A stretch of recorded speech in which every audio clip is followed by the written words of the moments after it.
Sambamba na hayo, naomba mtambue pia kwamba leo tunapoadhimisha siku ya Mwalimu Nyerere, tunapomkumbuka baba wa taifa,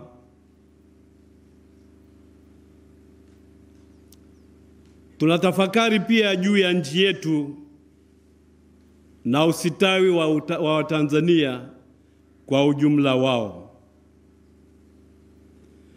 Tunatafakari katika nchi yetu, katika historia yake na masuala ya uchaguzi mkuu. Ndugu zangu, tukio la uchaguzi mkuu ni tukio la kikatiba, kwani hapo ndipo wananchi hutegemewa kuwapa waliowachagua dhamana ya kutawala na kuongoza nchi. Ibara ya 8 ya Katiba ya Jamhuri ya Muungano wa Tanzania inaweka wazi kuwa mamlaka ya nchi yamo chini ya wananchi na serikali huwajibika kwa wananchi. Serikali ikiwa na wajibu wa kulea na kuleta usitawi wa watu wote bila ubaguzi wa aina yoyote. Tume ya Haki na Amani ya Baraza la Maaskofu Katoliki Tanzania, ambayo ninaiongoza, kwa kulitazama tukio la uchaguzi mkuu wa mwaka huu wa 2025,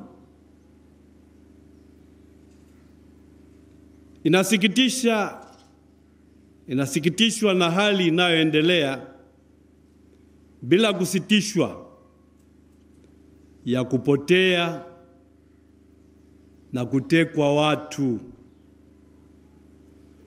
Utekaji huu unaonekana unaendeshwa kwa mpango wa kikundi maalum ambacho kinatekeleza uovu huu sehemu mbalimbali za nchi yetu. Utekaji huu umepelekea ulinzi wa haki ya uhai, ambayo ni haki ya msingi, kupotea, kwani hatusikii walioapa kulinda uhai wa Watanzania kulaani au kukomesha huu utekaji na kutoweka kwa watu. Ni takriban zaidi ya miaka miwili matukio haya yamezidi kukithiri na kuwafanya Watanzania wajiulize, iweje watekaji hawa wawe na nguvu kuliko vyombo vya ulinzi wa watu na kuliko wale wenye mamlaka ya kuwaletea watu matumaini ya kuishi na usitawi wake. Dalili za kukomesha utekaji hazionekani, wala hatusikii kulaaniwa kwa matukio hayo. Ikumbukwe kuwa uhai wa kila mwanadamu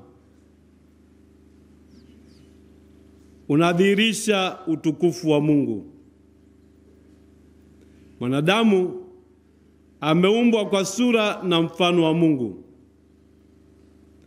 Mwanadamu ni kiumbe wa pekee ambaye hakuna mwenye haki au mamlaka ya kumwondolea uhai wake. Kazi ya serikali ni kulinda uhai wa kila mwanadamu. Kwa mujibu wa ibara ya 14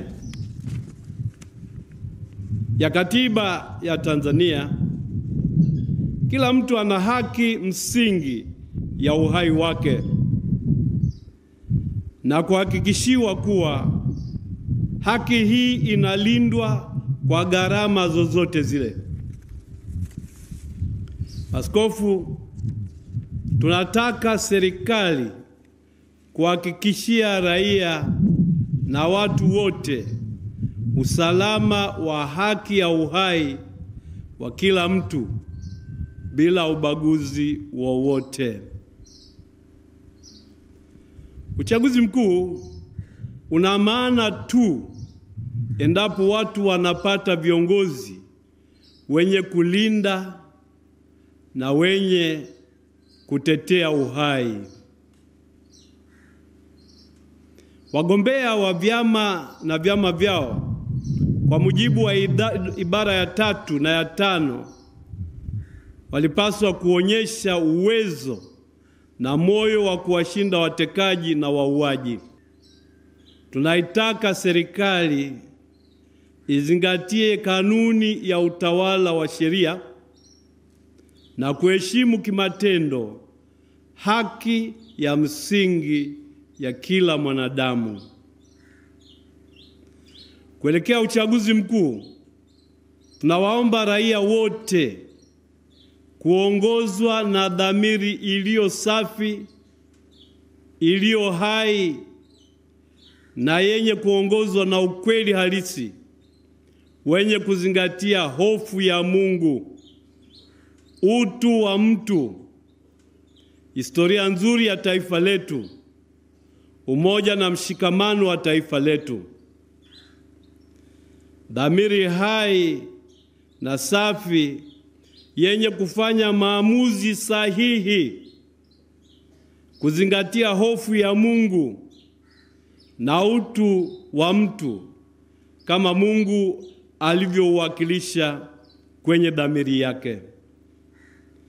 Na hivyo dhamiri hii ni mahali pa kila mwanadamu kupima na kufanya maamuzi yanayobeba hadhi ya utu na kuwajibika kwake mbele ya Mungu. Mpiga kura na mpigiwa kura mnaalikwa kuheshimu dhamiri juu ya suala hili la uchaguzi mkuu. Usirubuniwe kwa vitisho wala kwa rushwa. Usirubuniwe kwa namna yoyote ile. Tunaiomba serikali na wale wenye mawazo tofauti ya masuala ya uchaguzi muongozwe na utamaduni wa kuwa na mazungumzano katika kutekeleza haki msingi za kisiasa kadiri ya ibara ya 21 ambapo kila raia ana haki hizo. Wanasiasa kupitia vyama na serikali, kaeni mzungumze. Wahakikishieni watu haki zao. Nguvu ya wananchi iko kwenye hoja, sio kwenye mabavu na hila. Serikali kupuuza wanaolalamika si afya wala tija kwa taifa letu. Wakati uliokubalika kuzungumza ni sasa, na wala hamjachelewa. Hatuchelewi kujisahihisha wala kutenda mema. Barua ya pili ya Paulo mtume kwa Wakorinto sura ya 6 mstari wa 2. Tunaiomba serikali iwasikilize raia wenye malalamiko yao ya haki zao za kisiasa. Unyenyekevu mbele ya raia hujengeka kwenye ukweli na uwazi. Kiongozi wa watu akiwa mnyenyekevu ni mkweli na anaaminika na watu wote.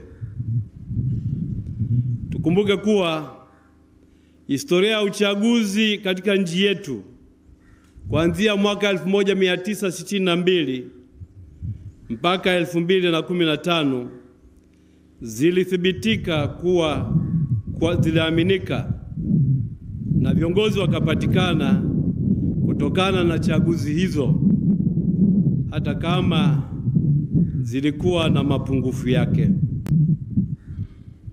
Ninawatakieni uchaguzi mkuu wa haki, wa ukweli, wa uhuru na wa kuaminika mwaka huu wa 2025.